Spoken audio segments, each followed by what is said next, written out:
Prenez garde de manquer d'observer la loi de l'élargissement spirituel. C'est ce qui est indiqué par le fait de revêtir l'homme nouveau. Nous avons raison de poser la question, avons-nous vraiment revêtu l'homme nouveau? Avons-nous vraiment revêtu une conscience du corps, une conscience de relation, une conscience de communion fraternelle qui appartient à l'homme nouveau? Il se peut qu'il ne soit pas toujours possible pour nous de jouir de la communion fraternelle immédiate, locale ou géographique, d'une grande compagnie du peuple du Seigneur. Mais ce n'est pas le point. Nous parlons ici d'une conscience, d'une disposition.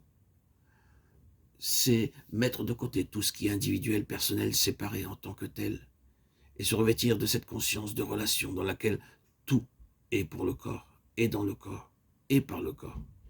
C'est par cette communion d'esprit que le Seigneur atteint son but, et que nous parvenons au but du Seigneur. Il est très regrettable de constater les résultats du manque de reconnaissance de cela. Il y a certaines personnes dont la dévotion au Seigneur ne nous pose aucune question, mais la chose qui nous fait souffrir est qu'elles n'ont pas grandi d'un pouce depuis la première fois où nous les avons connues il y a bien des années. Tout au moins, il n'y a aucun signe d'une plus grande capacité. Ils sont très exactement les mêmes qu'ils étaient. Des personnes comme celle-là ne se trouveront jamais en train de faire un effort suprême pour une vie de relation de façon précise avec le peuple du Seigneur. Elles passent d'un lieu à l'autre et elles disent « Je ne vais pas m'établir dans une communion particulière du peuple du Seigneur. Je vais rester libre. Je vais me déplacer et rester en contact avec tous. » Cela peut être très bon d'un certain point de vue, et vous ne devez pas mal comprendre et supposer qu'il soit dit que nous ne devons pas être en bon terme avec tout ce qui est du Seigneur. Mais il y a autre chose qui est nécessaire pour l'édification, à savoir une relation concrète avec le peuple de Dieu. C'est une nécessité pour le Seigneur en vue d'une plus pleine révélation. Dans cette question de révélation, que ne devons-nous à cette chose même? Pour une révélation, le Seigneur doit avoir le corps exprimé spirituellement. Il est extrêmement important de savoir cela. C'est là que le ministère du Seigneur fonctionne. Ephésiens 4 est un grand chapitre du ministère.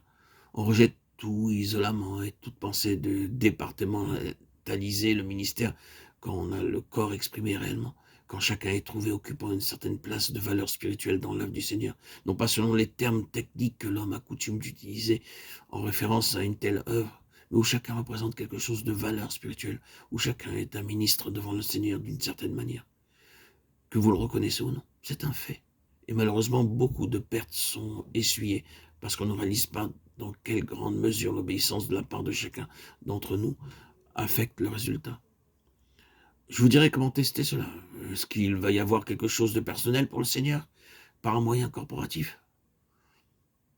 Disons une conférence.